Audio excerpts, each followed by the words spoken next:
Hello दोस्तों, स्वागत है आप सभी का आपके अपने channel A to Z education explain for you में। दोस्तों आज जो है मैं आपके लिए बोर्ड एग्जाम के लिए जो है बहुत ही शानदार ऑब्जेक्टिव आपके लिए लाया हूँ। इसमें जो है मैं मिनिमम 15 और मैक्सिमम जो है 20 ऑब्जेक्टिव को कवर करूंगा। ये ऑब्जेक्टिव जो है हो सकता है तो आपको बोर्ड में जो है 99% जो है पूछ सकता है। तो इस ऑब्जेक्टिव को जो है आप वीडियो को बारीकी से देखिएगा, आपको जो है ये ऑब्जेक्टिव आपके लिए बोर्ड एग्जाम के लिए हेल्पफुल जरूर होगा। तो चलिए दोस्तों वीडियो को शुरू करते हैं बिना किसी देरी के। इसमें पहला ऑब्जेक्टिव, आपको जितना भी ऑब्जेक्टिव मैं रीड करूंगा आपको यहाँ पे शो होगा। पहला ऑब्जेक्टिव है कि बिंदु 2, किस पाद में स्थित है। 2, किस पाद में स्थित है, ठीक है। तो यहाँ पे 2, -3 जरा गौर से देखिए, ये जो है किस पाद में आएगा, ठीक है। तो आपको पता है कि प्रथम पाद का जो निर्देशांक होता है प्लस, ठीक है, और दूसरा का जो होता है माइनस, और तीसरा का होता है माइनस, और चतुर्थ का होता है प्लस, ठीक है, प्लस माइनस। इसमें कहा है कि 2, -3 जो है किस पाद मीन्स चतुर्थांश में आएगा, ठीक है। तो यहाँ पे देखिए ये भी प्लस में, ये प्लस में कुछ नहीं सिंबल है तो प्लस है, और यहाँ पे माइनस, मतलब ये बन रहा है प्लस, माइनस। तो प्लस, माइनस किस पाद में आ रहा है, तो प्लस, माइनस चतुर्थ पाद में। किस पाद में आ रहा है, तो आंसर जो हो जाएगा चतुर्थ। ऑप्शन नंबर आपको दिख रहा होगा डी नंबर। कौन सा, डी नंबर। क्यों, किसी भी जो होता है फोर्थ, अगर चतुर्थांश में चतुर्थांश उसका निर्देशांक होता है प्लस, माइनस, तो यहाँ पे 2 है प्लस में, 3 है माइनस में, तो प्लस, माइनस चतुर्थ पाद में जाएगा, ठीक है। अब चलिए दूसरा क्वेश्चन है। दूसरा क्वेश्चन है कि बिंदु -12, कोई बिंदु है -12 और -11, -12 और -11 पूछ रहा है कि किस पाद में है। तो देखिए यहाँ पे ये जो है -12 और -11 और -11, इस सब का ऑब्जेक्टिव जो है आपको बारीकी से समझना, और ये बहुत ही इजी है, ये आपको बोर्ड में पूछा जाएगा। तो इसको सबसे पहले सिलेक्ट कीजिएगा, नंबर के पीछे वाला जो प्लस माइनस रहता है उसको। तो यहाँ पे माइनस और यहाँ पे भी माइनस, तो माइनस, माइनस किस पाद में आ रहा है, तो जरा गौर कीजिए यहाँ पे थर्ड क्वाड्रेंट में। किस क्वाड्रेंट में, तृतीय चतुर्थांश से माइनस, माइनस। तो ये जो है -12 और -11 किस पाद में आएगा, तो तृतीय पाद में। किस पाद में आएगा, तृतीय पाद में। तो ऑप्शन नंबर हो जाएगा इसका सी नंबर। कौन सा, सी नंबर। अब चलिए तीसरा नंबर है ऑब्जेक्टिव में कि बिंदु 5, की दूरी मूल बिंदु से क्या होगा। तो आपको पता है कि अगर कोई बिंदु है, यहाँ पे दिया है 5, इसका दूरी जो है, मान लीजिए ये 5, ये तो प्रथम पाद में होगा, तो इसका दूरी बोला है, तो ये तो सिंगल बिंदु है ना। तो सिंगल बिंदु का दूरी क्या होता है, या मूल बिंदु से दूरी, √x² प्लस y²। तो रूट में इस दोनों को डालेंगे तो हो जाएगा 5 का स्क्वायर प्लस 5 का स्क्वायर, ठीक है। तो ये हो जाएगा 5 25 अब प्लस 5 25, जब दोनों को ऐड करेंगे तो हो जाएगा 50 मीन्स 50, ठीक है। तो 50 को जब हम तोड़ेंगे तो इसको आप तोड़ सकते हैं 5√2 बोल सकते हैं। क्या बोल सकते हैं, 5। क्यों, 50 का फैक्टर जब तोड़िएगा तो 5 × 5 × 2, 5 25, 25 दूनी 50, तो 5 का जोड़ा लग रहा है, तो 5 बाहर हो जाएगा और 2 रह जाएगा अंदर में, मतलब 5√2 यूनिट, ठीक है। तो थर्ड नंबर क्वेश्चन, बिंदु 5, की दूरी मूल बिंदु से होगा 5√2। ऑप्शन नंबर आपको होगा सी। मुझे उम्मीद है कि आपको यह भी समझ में आया होगा। अब चलिए चौथा नंबर क्वेश्चन में कह रहा है, 4 नंबर क्वेश्चन में कि बिंदु 7, 10 में कोटि का मान क्या होगा। बिंदु 7, 10, ठीक है। तो इसमें जो है कोटि का वैल्यू क्या होता है, तो आपने जो है मैं आपको कई वीडियो में बता चुका हूं कि कोटि का जो वैल्यू होता है, कोटि पहला होता है किसी भी बिंदु का, पहला होता है भुज, क्या होता है, भुज, और दूसरा होता है कोटि होता है। तो ये बिंदु हमें दे दिया है, ये दोनों आप पूछ रहा है इसमें कोटि का वैल्यू क्या होगा, तो जो y का वैल्यू होता है वही होता है कोटि का वैल्यू। तो इसमें क्या होगा कोटि का वैल्यू 10। तो ऑप्शन नंबर आपको दिख रहा होगा बी नंबर। डी नंबर नहीं, एक बी नंबर में दिया हुआ है ऑप्शन में 10 और डी नंबर में दिया हुआ है -10। तो हमें यहाँ पे प्लस में पॉजिटिव 10 चाहिए, तो ये जो है ऑप्शन नंबर बी में है। तो दोस्तों मुझे उम्मीद है कि आपको 4 नंबर क्वेश्चन भी समझ में आया होगा। कोटि का वैल्यू पूछा है तो 10 होगा, अगर भुज का पूछता तो क्या होता 7, अगर पूछता ये किस पाद में स्थित है तो दोनों प्लस में है तो हो जाता प्रथम पाद। ठीक है, किसी भी तरीका से पूछ सकता है या पूछता है दोनों का दूरी बिंदु का दूरी निकालते, एक बिंदु से दूरी निकालते, बस सिंपल। अब चलिए क्वेश्चन नंबर जो है 5 को देखते हैं। क्वेश्चन नंबर 5 में है बिंदु -4 और -5 में भुज का वैल्यू बताइए। -4 और -5, -4 और -5 में जो है भुज का वैल्यू पूछ रहा है कि इस बिंदु में भुज क्या होता है। तो आपको पता है कोई भी बिंदु हो उसका पहला जो होता है वो होता है भुज और दूसरा जो होता है वो होता है कोटि का मान। तो इसमें पहला है भुज क्या चीज 4, तो भुज बराबर क्या हो जाएगा 4, मीन्स भुज का जो आंसर होगा वो आएगा 4। ऑप्शन नंबर आपको दिख रहा होगा ए नंबर, ए में है 4, ए ऑप्शन नंबर में है 4 और बी ऑप्शन नंबर में है -4। तो इसमें टिक नहीं लगाइए, गलती है, क्यों इसे माइनस लगाए, 4 तो दिख रहा है लेकिन हमें क्या चाहिए, सॉरी यहाँ पे हमें -4 चाहिए। क्या चाहिए, भुज का वैल्यू क्या है माइनस, तो ए ऑप्शन नंबर में है +4 और बी ऑप्शन नंबर में है -4, तो ऑप्शन नंबर बी ही होगा। क्या होगा बी, क्यों हमें माइनस में भुज दिया हुआ है, 4 प्लस में नहीं लगा देंगे, 4 यहाँ भी 4 यहाँ भी, ना इसका चिन्ह के साथ हमें चुनना पड़ता है। तो ऑप्शन नंबर सी जो है इसका सी है या बी है, option number C correct answer है। ठीक है, अब चलिए देख लेते हैं क्वेश्चन नंबर 6 को। ठीक है, 6 नंबर क्वेश्चन, इसमें कह रहा है बिंदु -5 और 12 की मूल बिंदु से दूरी होगी, मूल बिंदु से दूरी होगी, बिंदु -5 और 12, ये बिंदु है -5 और 12 का जो है मूल बिंदु से दूरी। तो मूल बिंदु से दूरी क्या होता है, √100x² + y², तो रूट के अंदर में जाएगा 5, √100x² + y²। ठीक है, तो x का वैल्यू कितना है 5, तो हो जाएगा 5 का स्क्वायर, y का वैल्यू कितना है 12, हो जाएगा 12 का स्क्वायर, 5 25, और देखिए 12 को 12 से स्क्वायर, 12 का स्क्वायर कितना होगा 144, और जब दोनों को ऐड करेंगे तो 5 और 4 हो जाएगा 9, और 4 और 2 हो जाएगा 6, 1 का 1, तो 169 किसका वर्गमूल होता है 13 का। तो ऑप्शन नंबर आपको जो है 13 कहां पे है, बी नंबर ऑप्शन, कौन सा नंबर, बी नंबर ऑप्शन 13। तो इसमें जो है -5 और 12 का जो है मूल बिंदु से दूरी होगा 13। तो ऑप्शन में एक प्लस में है, एक माइनस में है, एक प्लस में। ठीक है, तो हमें आंसर आया है प्लस में, तो जहां पे प्लस ऑप्शन दिख रहा होगा वही लगाइएगा, ना कि माइनस में। अब चलिए क्वेश्चन नंबर 7 देख लेते हैं। बारीकी से बने रहिए वीडियो पे, आपको जो है ये वीडियो 100% समझ में आएगा, बोर्ड एग्जाम में जो है आपके लिए हेल्पफुल साबित जरूर होगा। ठीक है, धीरे धीरे जो है हम क्वेश्चन का लेवल बढ़ाएंगे, आपके लिए कुछ इसमें नया भी क्वेश्चन होगा जिसके बारे में आपको जानकारी नहीं होगा। अगर वीडियो पसंद आ रहा है तो वीडियो पर आप अंत तक बने रहिए। अब देखिए 7 नंबर क्वेश्चन थोड़ा इंटरेस्टिंग है। इसमें कह क्या रहा है कि x = -7 का आलेख कैसी सरल रेखा होगी। 7 नंबर क्वेश्चन में कह रहा है कि माइनस से x बराबर -7 का आलेख मतलब फिगर कैसी सरल रेखा होगी। x बराबर -7 है, तो देखिए यहाँ पे गौर से, x बराबर -7, आगे जरा बढ़ेंगे तो यहाँ पे -7 आएगा x अक्ष पर। ठीक है, -7, इसका आलेख कैसा होगा, तो देखिए पहला ऑप्शन है x अक्ष के समांतर, y अक्ष के समांतर, और तीसरा है मूल बिंदु से जाती है, इनमें से कोई नहीं। तो x का वैल्यू दिया हुआ -7, तो इसका जब हम आलेख बनाएंगे तो आलेख तो इस टाइप से बनेगा, यहां पे है तो इसको हम इस तरीका से बनाएंगे, ऐसे इस तरीका से बनेगा कि नहीं -7 का।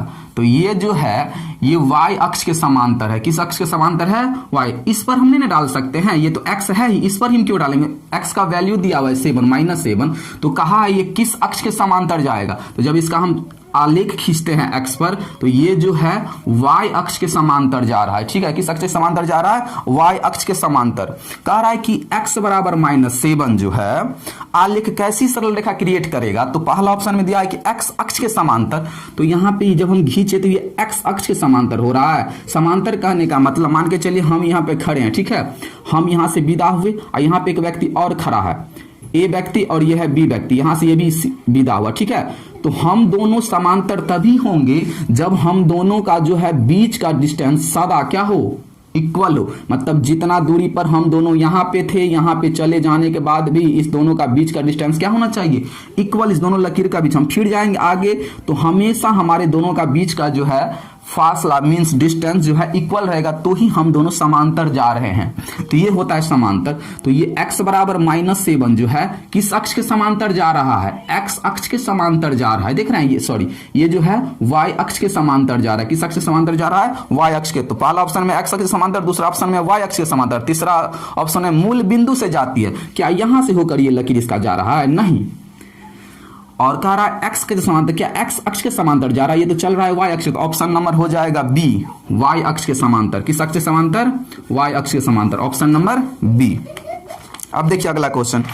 अब कह रहा है 8 नंबर क्वेश्चन में बिंदु -3, -4 किस पाद में स्थित है। देखिए यहाँ पे पाद में स्थित है, तो देखिए -3, -4 हमें पूछ रहा है किस चतुर्थांश में स्थित है। ठीक है, तो जब भी आपको चतुर्थांश का सवाल पूछे किस चतुर्थांश में स्थित है, तो सबसे पहले आपको जो है जो भुज और जो कोटि दिया रहता है उसका सिंबल को अलग कर दीजिए। भुज का सिंबल है माइनस और कोटि का सिंबल है प्लस, बस। अब इसको याद कीजिए किस चतुर्थांश में आता है। अगर याद नहीं आ रहा है तो आप देखिए, पहले होता है एक्स का वैल्यू, तो एक्स दिया हुआ है माइनस में, मतलब ये। दूसरा होता है भुज, एक्स का वैल्यू, दूसरा होता है वाई का वैल्यू, वाई है प्लस में, तो ये माइनस और ये प्लस, मतलब इस दोनों के बीच में आ रहा है। मतलब किस चतुर्थांश में स्थित है, द्वितीय चतुर्थांश में। किस चतुर्थांश में स्थित है, द्वितीय चतुर्थांश में, मीन्स सेकंड क्वाड्रेंट में। तो ऑप्शन नंबर हो जाएगा इसका बी नंबर। कौन सा ऑप्शन हो जाएगा, बी नंबर ऑप्शन हो जाएगा कि -3, सॉरी यहाँ पे जो है ना, यहाँ पे क्या चीज़ था, दोनों माइनस में ही है। ठीक है, ये भी माइनस में है। ठीक है, तो देखिए जरा गौर से, भुज का वैल्यू माइनस में और कोटि का वैल्यू माइनस में, दोनों का वैल्यू माइनस में है। तो ये भुज माइनस कोटि भी क्या चीज़, माइनस। तो इस दोनों के बीच में, और हमसे मिस्टेक हो गया थोड़ा, गौर कीजिएगा। यहाँ पे भुज भी माइनस, कोटि भी माइनस, तो यहाँ पे माइनस, यहाँ पे माइनस, तो ये किस चतुर्थांश में आएगा, तृतीय चतुर्थांश में, मीन्स थर्ड क्वाड्रेंट में। तो ऑप्शन नंबर हो जाएगा इसका सी नंबर। ठीक है, सी नंबर ऑप्शन हो जाएगा। आपको जो है ना भुज और कोटि का मान जो है सेपरेट अलग करना है। तुरंत यहाँ पे भुज का जो वैल्यू रहेगा वो, कोटि का जो वैल्यू रहेगा वो। अगर मान के चलिए यहाँ पे कोई सिंबल नहीं रहता तो आपको याद रखना है कि प्लस रहता है। क्या रहता है, प्लस। माइनस दिखेगा लेकिन प्लस कभी दिखता है कभी नहीं दिखता है। ठीक है, जैसे कि हम लिखे 3 + 4, या हम लिखे, तो देखिए यहाँ पे प्लस दिख रहा है और इसके पीछे में प्लस नहीं दिख रहा है। तो प्लस दिखता भी है और नहीं भी दिखता है। तो नहीं दिखता है तो भी प्लस समझना, अगर दिख गया तो प्लस में है, लेकिन माइनस आपको हमेशा दिखाई देगा। ठीक है, चलिए अब देख लीजिए 9 नंबर क्वेश्चन। 9 नंबर क्वेश्चन में क्या कह रहा है, बिंदु 10, -5 का x नियामक क्या होगा। बिंदु 10, -5, बिंदु 10, -5 का जो है पूछ रहा है x नियामक। क्या नियामक, x नियामक, मतलब x का निर्देशांक पूछ रहा है कि इसमें जो है x का वैल्यू क्या आएगा। x नियामक बोले या x निर्देशांक बोले या भुज बोले, एक ही बात है। ठीक है, x नियामक बोले, x निर्देशांक बोले या भुज बोले, तीनों का मतलब इक्वल होता है, तीनों का आंसर सेम ही दिया जाता है। तो इसने पूछा x नियामक मतलब x का निर्देशांक क्या है। तो यहाँ पे आपको पता है पहला वाला x को इंडिकेट करता है, दूसरा वाला y को इंडिकेट करता है। यही पहला भुज कहलाता है और यही दूसरा y जो होता है वो कोटि कहलाता है। ठीक है, यही x का, ये भुज को ही हम x निर्देशांक कहते हैं और इसी कोटि को हम y निर्देशांक कहते हैं। तो तीन, अगर पूछेगा बिंदु इतना इतना का x निर्देशांक क्या होगा तो 10, अगर पूछेगा भुज क्या होगा बिंदु का तो 10, अगर पूछेगा x नियामक क्या होगा तो 10। तो इस क्वेश्चन में कह रहा था कि बिंदु 10, -5 का x नियामक क्या होगा तो 10, क्योंकि पहला वैल्यू तो x का ही देता है। तो ऑप्शन नंबर आपको दिखेगा ए नंबर। कौन सा, ए नंबर ऑप्शन है 10। क्या चीज, 10, माइनस वाला नहीं, प्लस वाला 10। ठीक है, तो अब चलिए क्वेश्चन नंबर देख लेते हैं। 10 नंबर क्वेश्चन कह रहा है मूल बिंदु का निर्देशांक क्या होता है। तो मूल बिंदु का निर्देशांक सिंपल होता है, ये होता है मूल बिंदु। ठीक है, यहाँ पे जो आपको दिखाई देता है ये होता है मूल बिंदु। इसका निर्देशांक क्या होगा, तो यहाँ पे जो आएगा तो यहाँ पे x का भी वैल्यू 0 होता है और यहाँ पे जो ये y है इसका भी वैल्यू 0 होता है। तो मूल बिंदु का निर्देशांक हो जाता है 0,0, 0,0। ऑप्शन नंबर जो है B, option number B. Video को जो है बारीकी से देखिए, आपको जो है हम धीरे धीरे क्वेश्चन का लेवल ही बढ़ाएंगे। अभी पहले बेसिक है, इसके बाद जो है अब धीरे धीरे हम जो है हाई लेवल के क्वेश्चन की ओर चल रहे हैं। चलिए, अब क्वेश्चन में कह रहा है कि प्रथम पाद में स्थित किसी बिंदु की x अक्ष से दूरी क्या होगी। प्रथम पाद में स्थित किसी बिंदु की x अक्ष से दूरी क्या होगी। देखिए, ये होता है प्रथम पाद।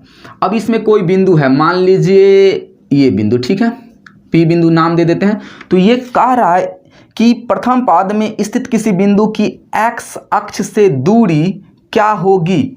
ये कोई बिंदु है, इसका दूरी एक्स अक्ष से, तो ये एक्स अक्ष है, यहां से दूरी लेते हैं, ठीक है।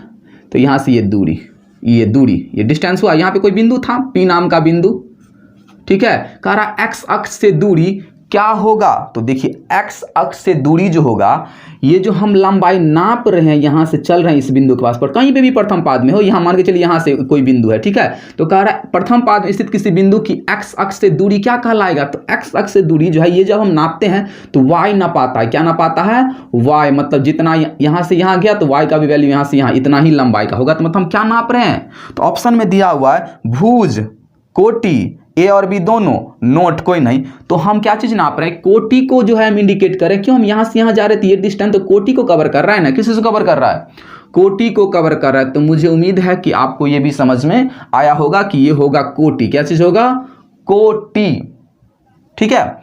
अब चलिए ऑप्शन नंबर इसमें है बी। अब 12 नंबर क्वेश्चन में कह रहा है बिंदुएं 3,2 और -3,2 दोनों अवस्थित है। अब देखिए ये ज़्यादा इंटरेस्टिंग क्वेश्चन है, इसको जो है आप ध्यान से देखिए। इसमें कह क्या रहा था 12 नंबर क्वेश्चन में कि बिंदु 3,2 और एक बिंदु है -3,2, ठीक है। कह रहा है दोनों अवस्थित है। ऑप्शन में है एक्स अक्ष पर, वाई अक्ष पर, एक्स अक्ष के एक ओर, एक्स अक्ष के दोनों ओर। देखिए एक्स अक्ष पर क्या ये 3,2, तो 3,2, तो 3, जो 2 होगा तो यहाँ पे 3 और 2, तो 3,2 यहाँ पे आ रहा है, ठीक। तो पहला नंबर ऑप्शन, क्या ये एक्स अक्ष पर जा रहा है, एक्स अक्ष पर जाके स्थित है ये बिंदु 3,2, नहीं। अब देखिए दूसरा में कह रहा है कि वाई अक्ष पर, तो वाई अक्ष पर ये बिंदु क्या वाई अक्ष पे है बैठा हुआ, नहीं। अब देखिए और तीसरा कह रहा है एक्स अक्ष के एक ओर, एक्स अक्ष के एक ओर, ये देखिए ये एक्स अक्ष है, एक्स अक्ष के इस साइड है ये बिंदु, और दूसरा बिंदु को भी बैठा दीजिए तब क्लियर हो जाएगा, -3,2। तो पहले तो -3 ढूंढिए कहाँ पे है एक्स का वैल्यू, तो यहाँ पे -3,2 प्लस में, तो ये आएगा यहाँ पे -3,2। तो ऑप्शन में कह रहा था एक्स अक्ष पर स्थित है, तो क्या ये बिंदु एक्स अक्ष पर कहीं पे स्थित था, ये बिंदु यहाँ पे और ये बिंदु यहाँ पे। दूसरा कह रहा था वाई अक्ष पे कहीं पे बिंदु स्थित है, नहीं। या तीसरा कह रहा है एक्स अक्ष के एक ओर, एक्स अक्ष के एक ओर, तो देखिए ये एक्स अक्ष है, इसके एक ही ओर दोनों बिंदु है। और चौथा कह रहा है वाई एक्स अक्ष के दोनों ओर, क्या ये एक्स अक्ष के ऊपर भी है और नीचे भी है, नहीं। तो ये केवल एक्स अक्ष के एक ओर है, तो ऑप्शन नंबर सी हो जाएगा एक्स अक्ष के एक ओर। देखिए सवाल जो था थोड़ा इंटरेस्टिंग और जो था थोड़ा हाई लेवल का था, ठीक है। आप इसे याद रखिए, हो सकता है ये पूछ दे कि ये बिंदु जो है एक्स अक्ष पर स्थित है कि वाई अक्ष पर स्थित है, कि एक्स अक्ष के एक ओर, कि वाई अक्ष के एक ओर, कि एक्स अक्ष के दोनों ओर, कुछ भी पूछ सकता है। ऑप्शन हिसाब से जो ऑप्शन में सेटेबल होगा उससे मारिएगा। तो इसमें ऑप्शन में सेट हो रहा है कि एक्स अक्ष के एक ओर दोनों बिंदु है, ठीक है। एक्स अक्ष के एक ओर, तो एक्स अक्ष के एक ही ओर है, ये एक्स अक्ष इस साइड नहीं ना है, एक ही साइड है, तो इसका ऑप्शन हो जाएगा सी नंबर। अब चलिए क्वेश्चन नंबर हम 13 देख लेते हैं।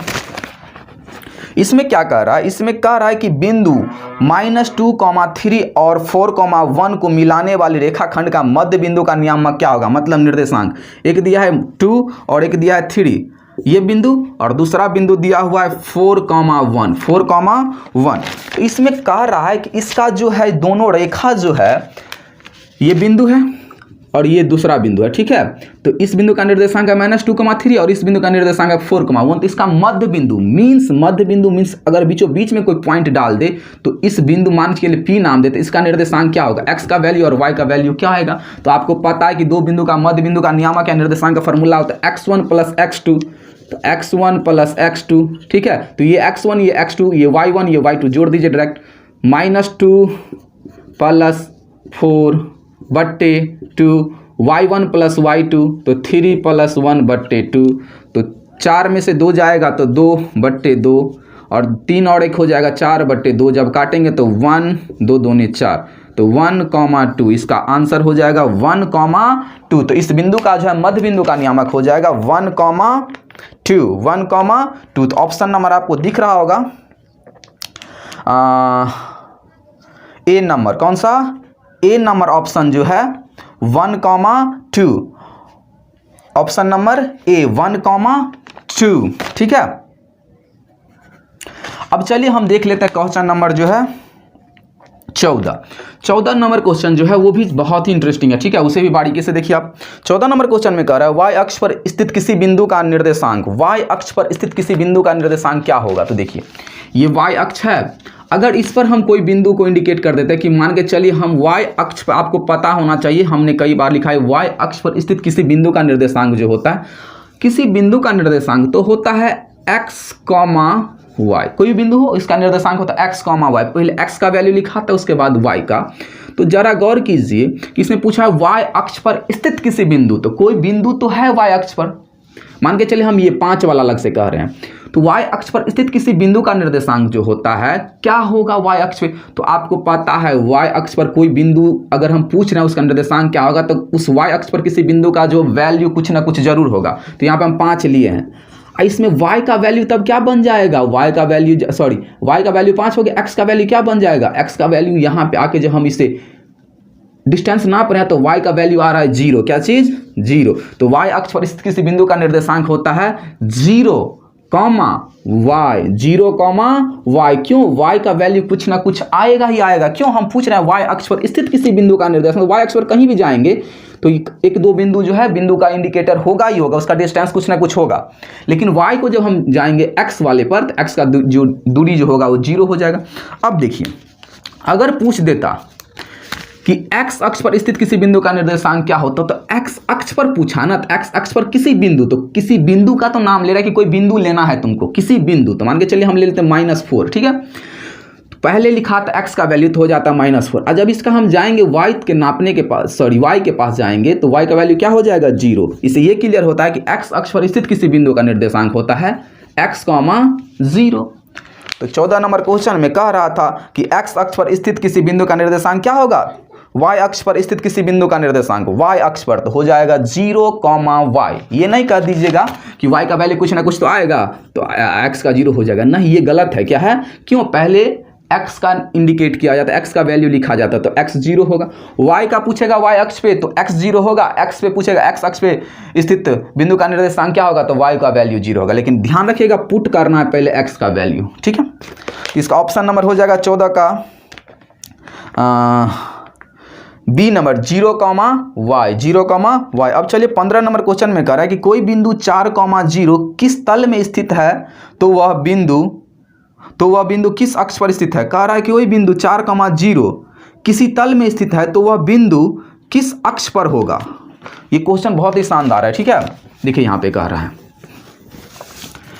क्वेश्चन में कह रहा है कि कोई बिंदु 4, 0 किसी तल में स्थित है, 4, 0, ये तो पूरा जो है ना तल ही है, ठीक है, किसी तल में स्थित है, ठीक है। तो कह रहा है तो वह बिंदु किस अक्ष पर होगा। तो देखिए जरा, x का वैल्यू हमें पता है 4 और y का वैल्यू हो रहा है 0, y का वैल्यू हो रहा है 0, क्या चीज़ हो रहा है 0। तो y का वैल्यू जैसे ही हो रहा है 0 और x का वैल्यू हो रहा है यहाँ पे 4, क्या चीज़ 4। तो ये किस, x का वैल्यू है 4 और y का वैल्यू आ रहा है 0, तो किस अक्ष पर स्थित होगा, x अक्ष पर स्थित होगा। तो ऑप्शन में देखिए यहाँ पे y अक्ष पर, x अक्ष पर, मूल बिंदु पर, नोट। तो यहाँ पे किस पर हो रहा है, ये x अक्ष पर। क्यों, ये x का वैल्यू यहाँ पे है 4 और y का वैल्यू है 0, तो ये कहाँ पे स्थित है, x अक्ष पे, ठीक है।